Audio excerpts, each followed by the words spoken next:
warahmatullahi wabarakatuh. Waalaikumsalam warahmatullahi wabarakatuh. Alhamdulillahirabbil alamin. Assalatu wassalamu ala asrofil anbiya'i wal mursalin sayyidina wa maulana Muhammadin wa ala alihi wa sahbihi ajma'in.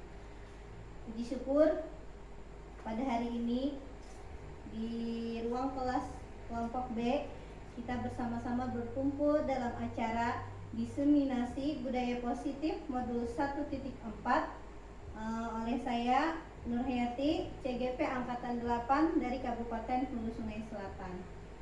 Sebelum kita mulai acara diseminasi budaya positif modul 1.4, sebelumnya terima kasih saya ucapkan kepada Ibu Kepala Sekolah TK An-Najah beserta Dewan Guru yang telah bersedia hadir pada acara hari ini. Semoga acara hari ini berjalan dengan lancar. Sebelumnya sama-sama kita berdiri dulu, yuk ibu-ibu.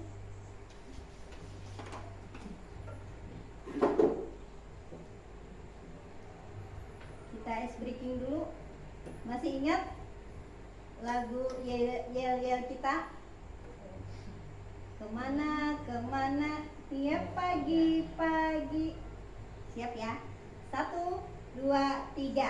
Kemana tiap pagi-pagi, membimbing anak usia dini. Di mana di TK An-Najah bergembira. Buka tutup jari-jari tangan, buka lebar-lebar, lalu ke pinggang, naik sampai ke dagu, digulung-gulung sambil tersenyum, sambil tertawa, sambil bersorak, hore. Ya, terima kasih. Silakan duduk kembali. Hari ini saya akan melakukan diseminasi budaya positif modul 1.4. Sebelumnya, sekilas tentang pendidikan guru penggerak.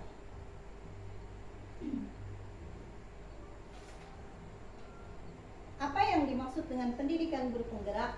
Yaitu program pendidikan kepemimpinan bagi guru untuk menjadi pemimpin pembelajaran. Program pendidikan guru penggerak bertujuan untuk meningkatkan kompetensi guru dan menjadikan guru sebagai pemimpin pembelajaran yang berpusat pada murid.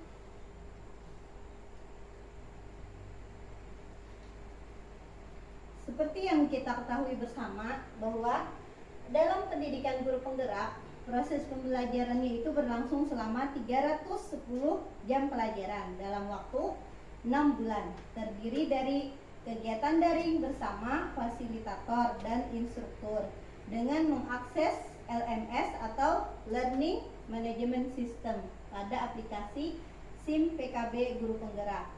Ada juga kegiatan lokakarya dan pendampingan individu bersama pengajar praktik yang dilaksanakan 1 bulan sekali. Seperti yang sudah ibu-ibu ketahui, saya sudah melaksanakan pendampingan individu yang kedua dan lokakarya yang kedua. Dalam pendidikan guru penggerak itu ada 3 paket modul. Yang pertama, paket modul paradigma dan visi guru penggerak. Di dalamnya itu ada 4 modul. Modul 1.1 tentang refleksi filosofi pendidikan Ki Hajar Dewantara. Modul 1.2 tentang nilai-nilai dan peran guru penggerak. Modul 1.3 tentang visi guru penggerak dan modul 1.4 tentang budaya positif. Untuk paket modul yang kedua yaitu praktik pembelajaran yang berpihak pada murid. Ada 3 modul yang dipelajari, yaitu tentang pembelajaran untuk memenuhi kebutuhan belajar murid, pembelajaran sosial dan emosional, dan coaching untuk supervisi akademik. Untuk paket modul yang ketiga yaitu pemimpin pembelajaran dalam pengembangan. Ada 3 modul yang akan dipelajari, yaitu pengambilan keputusan berbasis nilai kebajikan sebagai pemimpin pembelajaran. Yang kedua, pemimpin dalam pengelolaan sumber daya. Dan yang ketiga, pengelolaan program yang berdampak pada murid. Nah, dalam mempelajari modul pendidikan guru penggerak itu ada 7 alur yang disebut dengan alur merdeka. Yang pertama itu M, mulai dari diri. E, eksplorasi konsep. R, ruang kolaborasi. D, demonstrasi kontekstual. E, elaborasi pemahaman. K, koneksi antar materi. Dan yang terakhir adalah aksi nyata. Nah, alhamdulillah saya sekarang berada di modul 1.4 budaya positif, yaitu aksi nyata diseminasi penyebaran budaya positif di lingkungan sekolah. Sejenak.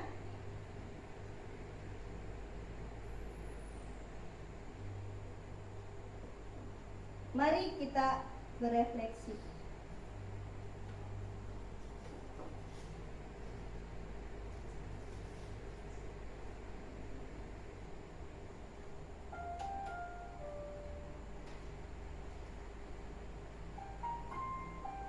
Mari kita berefleksi sejenak apa yang telah kita lakukan sebagai guru selama ini. Apakah kita sudah berpihak pada murid? Apakah kita sudah melaksanakan pembelajaran yang memenuhi kebutuhan murid? Apakah kita sudah melaksanakan pembelajaran yang menyenangkan? Apakah kita sudah memberikan contoh teladan yang baik bagi murid-murid kita?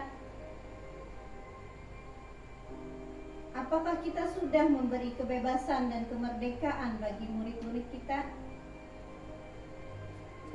Apakah kita sudah memberikan pelayanan pendidikan kepada murid-murid sesuai kodrat alam dan kodrat zaman mereka? Apakah kita sudah menjadi guru yang dirindukan oleh murid-murid kita? Mari kita renungkan di lubuk hati yang paling dalam apa yang sudah kita lakukan selama ini kepada murid-murid kita.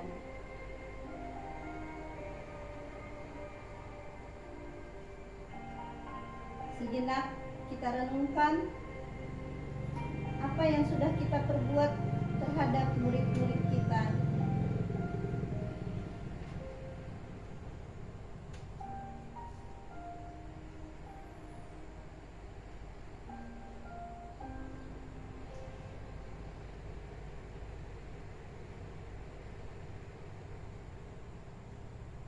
Terima kasih ibu-ibu semua. Kita tadi sudah berefleksi tentang apa yang sudah kita lakukan kepada murid-murid kita selama ini. Sekarang kita lanjut dengan budaya positif. Apakah makna budaya positif? Siapa yang tahu? Ibu Septi mungkin? Saya tahu. Tidak tahu. Ayo Ibu Septi, silahkan keluarkan pendapatnya. Apa itu budaya positif?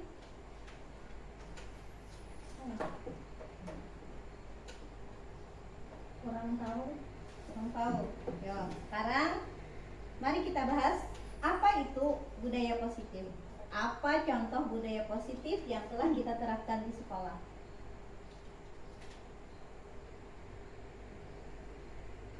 Budaya positif merupakan perwujudan nilai-nilai kebajikan universal yang diterapkan di sekolah. Budaya positif di sekolah merupakan nilai-nilai dan kebiasaan-kebiasaan di sekolah yang berpihak pada peserta didik agar mereka dapat berkembang menjadi pribadi yang kritis, penuh hormat, dan bertanggung jawab. Sudah ada pencerahan?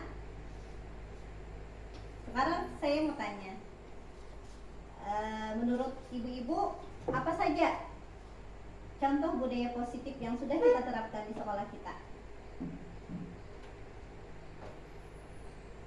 mengajarkan membuang sampah di tempat. Ya betul, itu salah satunya. Terima kasih untuk Ibu Septi. Tepuk tangan.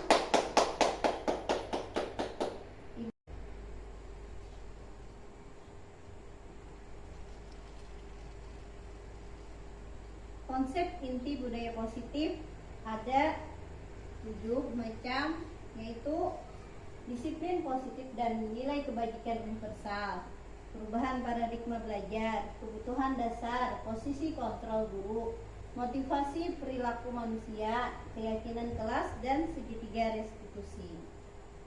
Perubahan paradigma belajar. Pembelajaran dengan paradigma baru dirancang berdasarkan prinsip pembelajaran yang berdiferensiasi, sehingga setiap murid belajar sesuai dengan kebutuhan belajarnya untuk mewujudkan profil pelajar Pancasila sesuai tujuan pendidikan nasional. Nilai kebajikan universal. Nilai kebajikan universal adalah nilai kebajikan yang disepakati bersama sebagai fondasi dalam berperilaku atau sifat-sifat positif manusia yang merupakan tujuan mulia yang ingin dicapai setiap individu. Ada pertanyaan, nilai-nilai kebajikan universal contohnya seperti apa ya? Ada yang mau berpendapat? Ibu? Apa nilai-nilai kebajikan universal? Tadi misalnya disiplin. Ya betul. Selain itu, Gotong royong misalnya. gotong royong betul, kerjasama, gotong royong. Ya betul. Yaitu contoh dari nilai-nilai kebajikan universal. Selain itu seperti kesabaran, kejujuran, tanggung jawab, menghargai orang lain. Tuh, nilai kebajikan universal yang ingin dicapai oleh setiap anak Indonesia kita kenal dengan profil pelajar Pancasila yang terdiri dari 6 dimensi, yaitu beriman dan bertakwa kepada Tuhan Yang Maha Esa dan berakhlak mulia, mandiri, bernalar kritis, kreatif, bergotong royong, dan berkebinekaan global. Disiplin positif berasal dari bahasa Latin yaitu disiplina yang artinya belajar. Makna asal dari kata ini adalah disiplin diri yang membuat orang menggali potensinya menuju sebuah tujuan apa yang dihargai.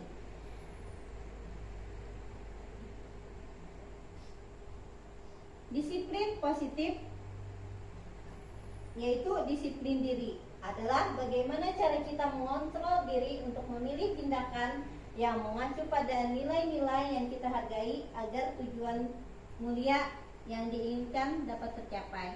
Sebagai pendidik, tujuan kita adalah menciptakan murid yang memiliki disiplin diri sehingga mereka bisa berperilaku dengan mengacu pada nilai-nilai kebajikan universal dan memiliki motivasi intrinsik dari dalam dirinya agar terbentuk murid-murid kita yang berkarakter, disiplin, mandiri, santun, jujur, peduli, bertanggung jawab, dan merupakan pembelajar sepanjang hayat sesuai dengan standar kompetensi lulusan yang diharapkan. Teori motivasi, apa yang mendasari perilaku manusia itu ada 3. Yang pertama, untuk menghindari ketidaknyamanan atau hukuman. Yang kedua, untuk mendapatkan imbalan. Yang ketiga, untuk menghargai diri sendiri dengan nilai-nilai yang dipercayai.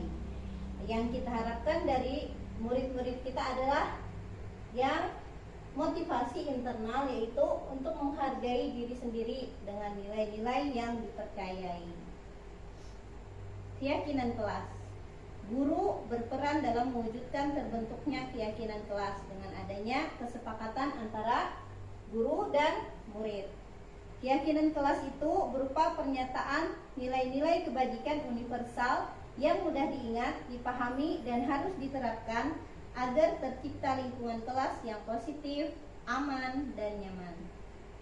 Mengapa harus keyakinan kelas? Mengapa tidak peraturan saja?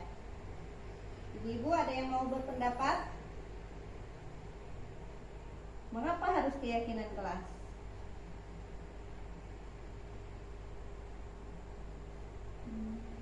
Ayo Aurel.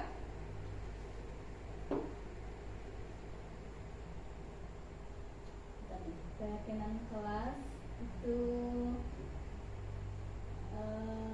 lebih bisa dimengerti oleh anak kalau dari segi kata-katanya untuk bisa meyakinkan anak daripada itu peraturan Iya, yang kita buat di kelas biasanya. iya, betul. Tepuk tangan buat Ibu Septi. Ya. Kenapa jadi kita harus membuat keyakinan kelas, yaitu untuk mendukung motivasi intrinsik. Kembali ke nilai-nilai atau keyakinan-keyakinan. Keyakinan kelas itu lebih menggerakkan murid-murid kita dibanding peraturan. Menurut dosen tahun 1998, suatu keyakinan lebih memotivasi seseorang dari dalam. Seseorang akan lebih bersemangat untuk menjalankan keyakinannya daripada hanya sekedar mengikuti serangkaian peraturan. Pembentukan keyakinan kelas itu lebih bersifat abstrak, berupa pernyataan universal dalam bentuk positif, tidak terlalu banyak agar mudah diingat dan dipahami. Semua warga kelas, baik guru maupun murid, dilibatkan dalam membuat keyakinan kelas lewat curah pendapat dan bersedia meninjau kembali keyakinan kelas dari waktu ke waktu. Nah, ada pertanyaan. Di sini di bagian kiri ada peraturan. Di bagian kanan ada keyakinan kelas atau nilai kebajikan yang dituju. Untuk peraturan yang pertama, selalu kembalikan buku ke tempatnya. Menurut ibu-ibu, keyakinan kelasnya itu apa? Disiplin. Disiplin? Ya, disiplin. Ya, yang kedua, jangan mengganggu teman. Ini peraturan, bukan keyakinan. Keyakinan kelasnya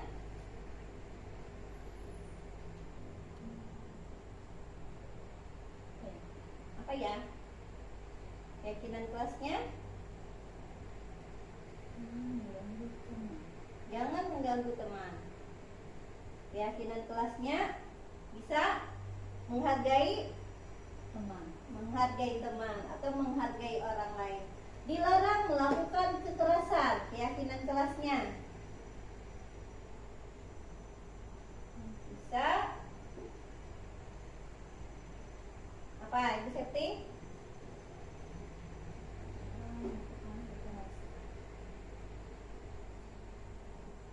Bergantian atau menunggu giliran. Gunakan masker. Jangan berlarian di kelas atau koridor.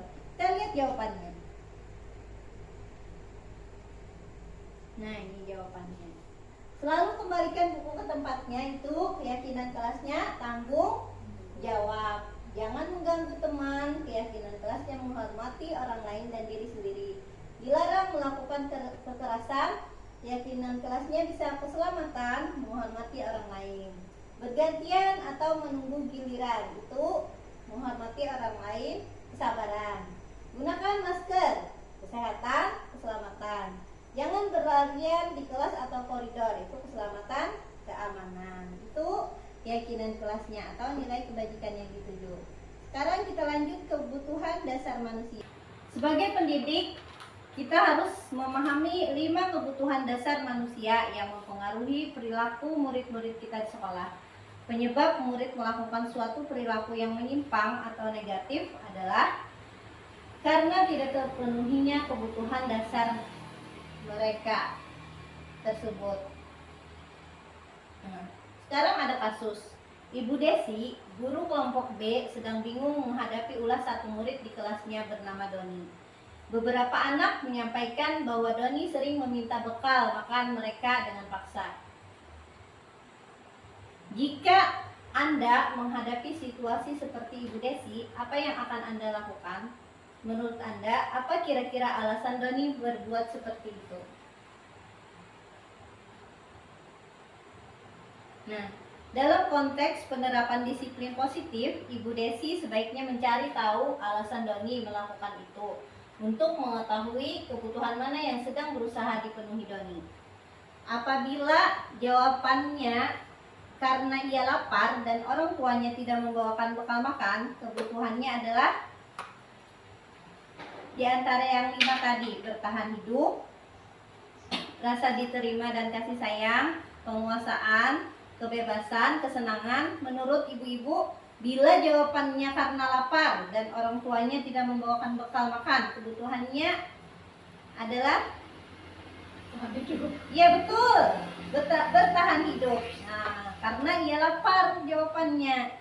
Terus apabila jawabannya karena ia senang, temannya jadi memperhatikan dia, kebutuhannya adalah dia ingin diperhatikan, ingin disayangi. Itu kasih sayang.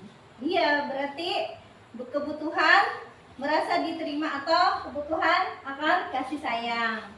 Yang ketiga, apabila jawabannya dia merasa hebat karena temannya menjadi takut dan menuruti keinginannya, kebutuhannya adalah penguasaan, kebebasan, kesenangan. Penguasaan. Penguasaan, betul. Itu karena dia ingin teman-teman mengakui bahwa dia merasa hebat. Kalau apabila jawabannya karena ia bosan dengan bekalnya sendiri, kebutuhannya adalah bila bosan,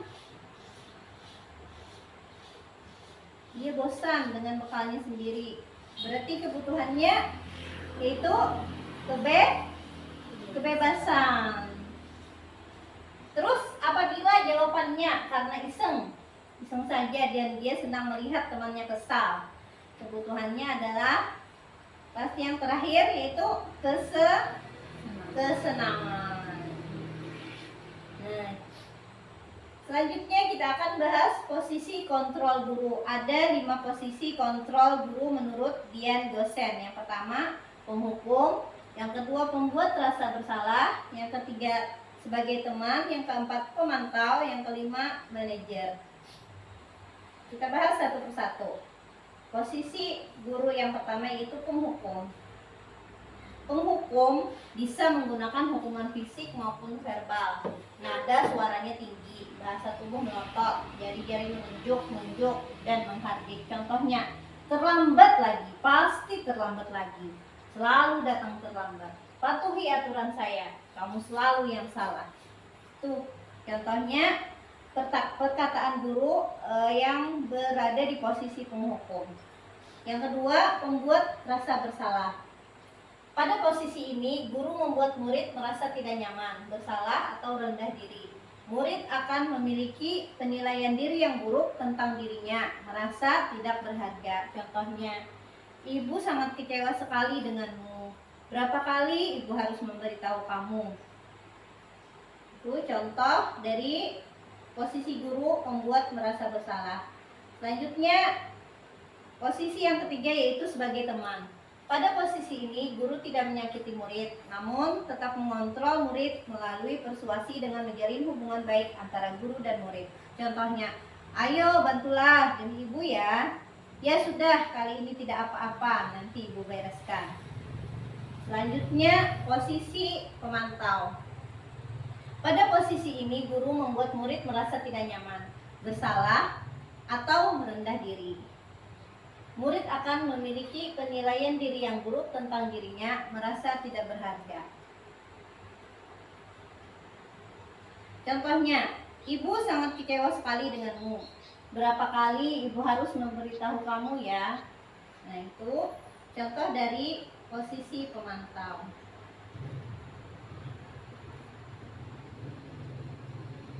Untuk posisi yang kelima yaitu manajer.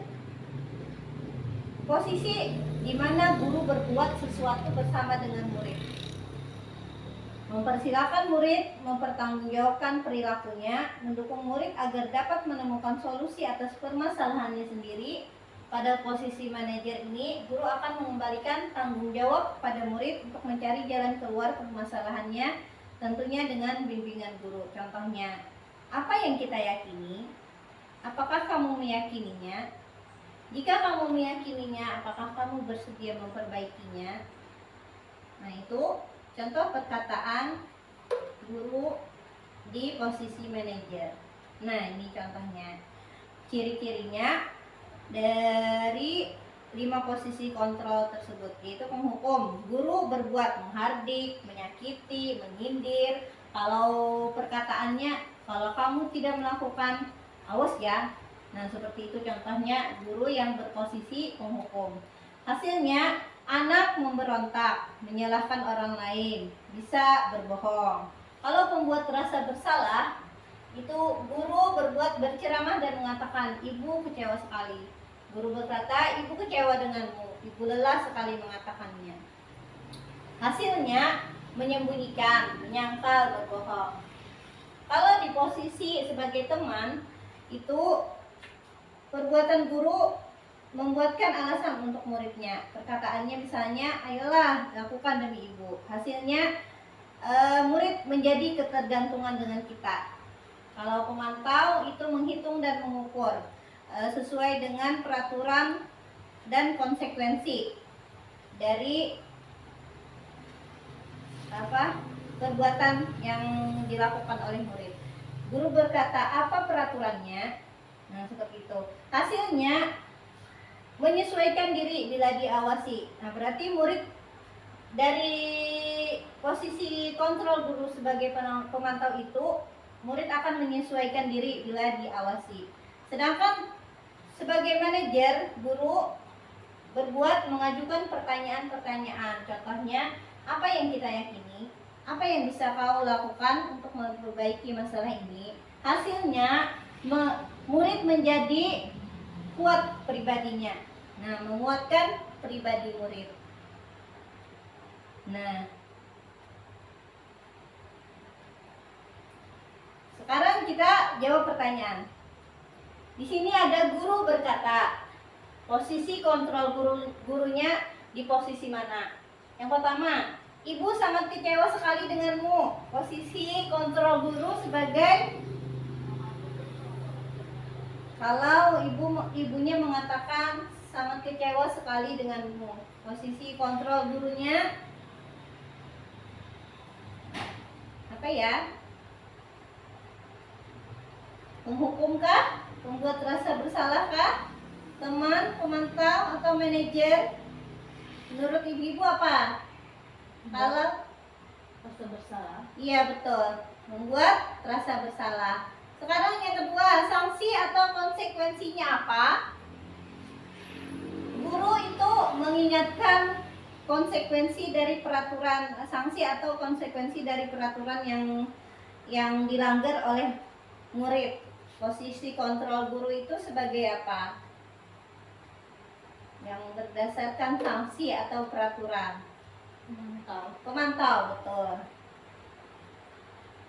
Yang ketiga, ya sudah, kali ini tidak apa-apa, nanti ibu bereskan. Posisi kontrolnya sebagai apa? Teman, betul. Yang keempat, kamu masih ingat keyakinan kelas kita? Posisinya sebagai apa? Kalau gurunya mengingatkan tentang keyakinan kelas yang sudah dibuat.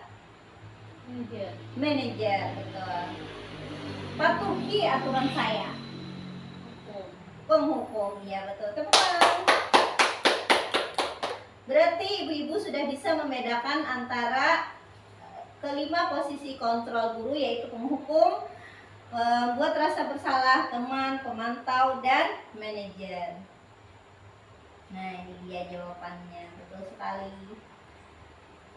Nah, posisi kontrol guru yang terakhir. Tujuan akhir dari posisi kontrol seorang guru adalah bertindak sebagai manajer. Tugas seorang manajer bukan untuk mengatur perilaku murid, tetapi kita membimbing murid untuk mengatur dirinya, menganalisis kebutuhan dirinya maupun orang lain, dan mendukung murid untuk menemukan solusi atas permasalahannya sendiri. Murid akan lebih mandiri, merdeka, dan bertanggung jawab atas segala perilaku dan sikapnya. Selanjutnya, restitusi. Restitusi adalah Proses menciptakan kondisi bagi murid untuk memperbaiki kesalahan mereka sehingga mereka bisa kembali pada kelompok mereka dengan karakter yang lebih baik.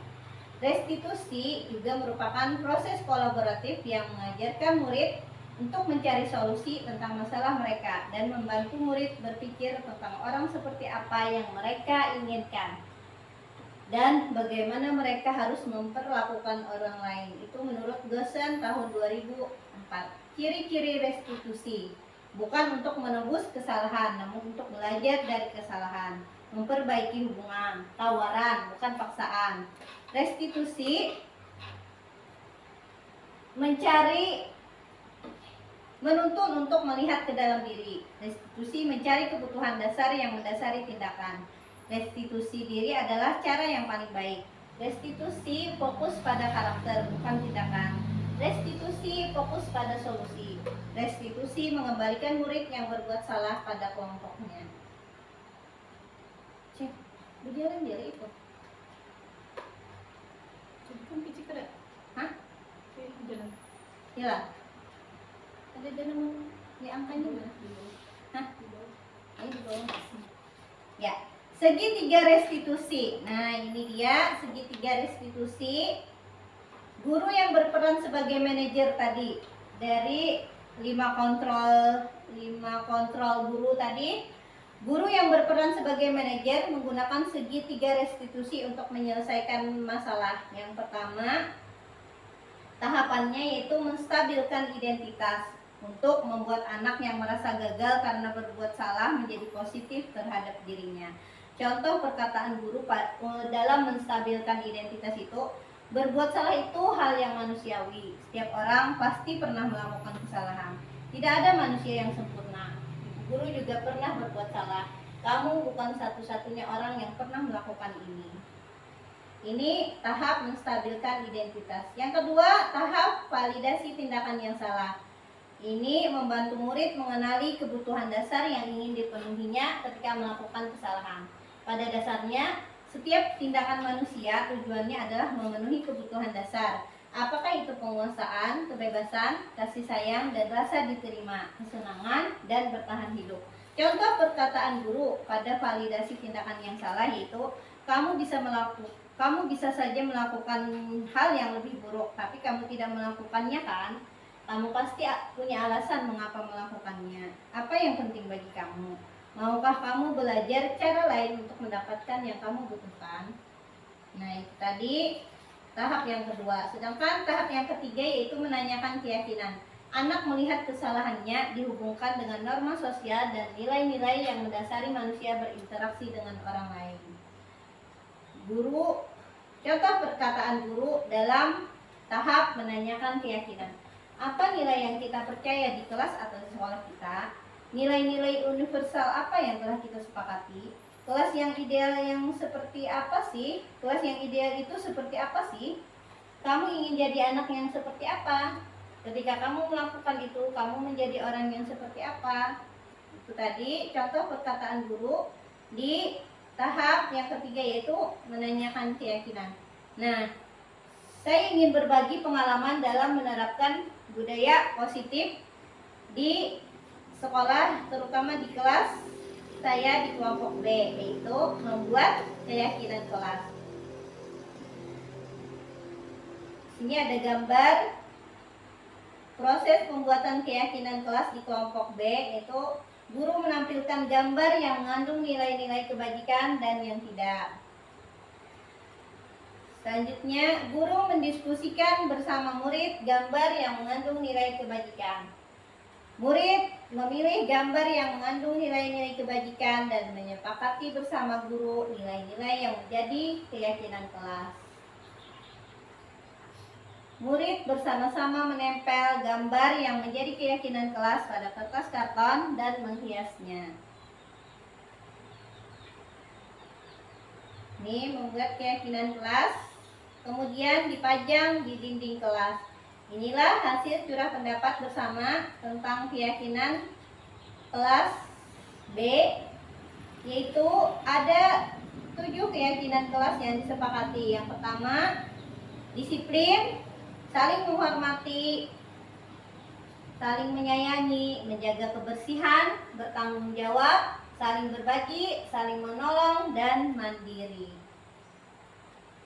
Ini ada tanggapan dari murid setelah membuat keyakinan kelas. Selanjutnya, menerapkan segitiga restitusi. Kasus pertama, Amelia anak kelompok B sering datang terlambat ke sekolah sehingga dia ketinggalan kegiatan pembelajaran. Amelia datang terlambat karena keasikan menonton televisi hingga larut malam. Skenario penyelesaian masalah menggunakan segitiga restitusi.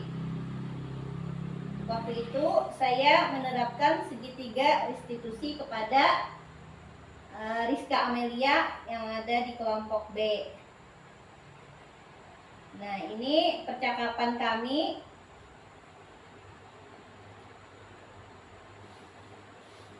dalam segitiga restitusi untuk menyelesaikan permasalahan Rizka Amelia. Ada tahap yang saya beri kurung ini, ada tahap menstabilkan identitas, selanjutnya tahap validasi tindakan yang salah. Menstabilkan identitas itu contoh perkataan saya dengan Amelia, betul, semua manusia pasti pernah berbuat salah. Ibu juga pernah melakukan kesalahan seperti ini. Contohnya untuk tahap validasi tindakan yang salah itu Amelia pasti punya alasan mengapa datang terlambat. Itu validasi tindakan yang salah. Nah, ini yang diberi kurung lagi, menanyakan tahap yang ketiga yaitu menanyakan keyakinan. Masih ingat dengan keyakinan kelas yang kita buat? Itu tahap menanyakan keyakinan. Nah, kita bisa melakukan segitiga restitusi ini untuk mengatasi permasalahan yang dihadapi oleh anak-anak di kelas kita. Nah, ini ada tanggapan dari Amelia setelah saya melakukan segitiga restitusi terhadapnya. Ada juga kasus yang kedua yaitu Rizky adalah anak kelompok B. Ia tidak terima Lego yang sedang disusunnya direbut oleh Gais. Rizky kemudian marah sampai membanting tempat minum Gais ke lantai dan airnya tumpah. Skenario penyelesaiannya ini. Di tahap menstabilkan identitas, ini contoh perkataan saya, oh begitu, ya wajarlah kalau kamu marah. Kalau ibu berada di posisimu, ibu juga pasti akan marah. Nah, itu menstabilkan identitas.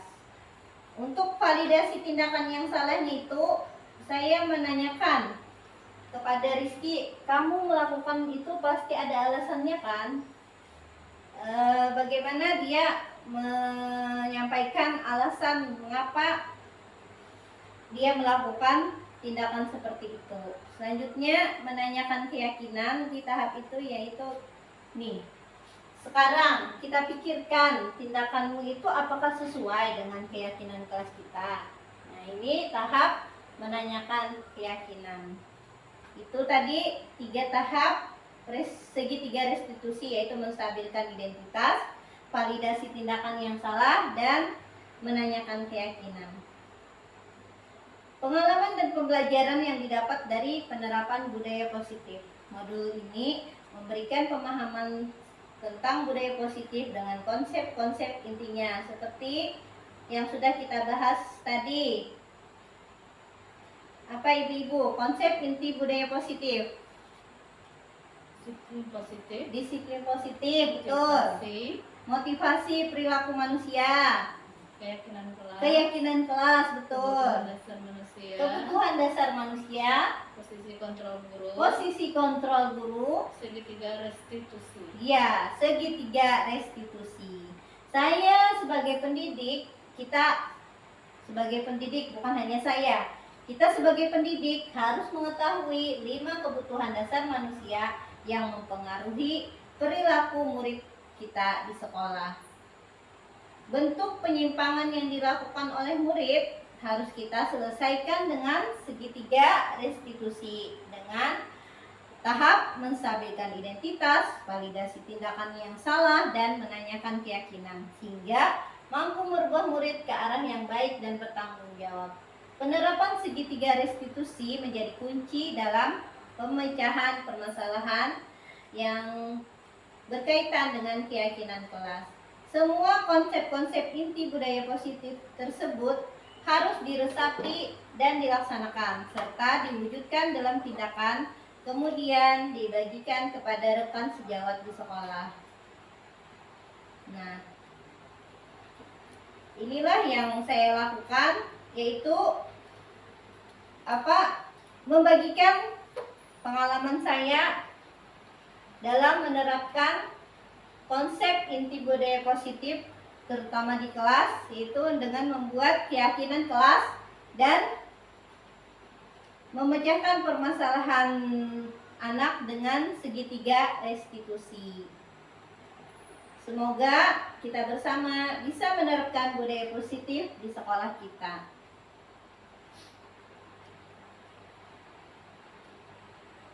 Terima kasih. Salam dan bahagia. Aplaus buat kita semua. Tepuk semangat.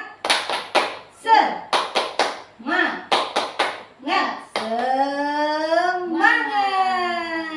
Assalamualaikum warahmatullahi wabarakatuh. Waalaikumsalam warahmatullahi wabarakatuh.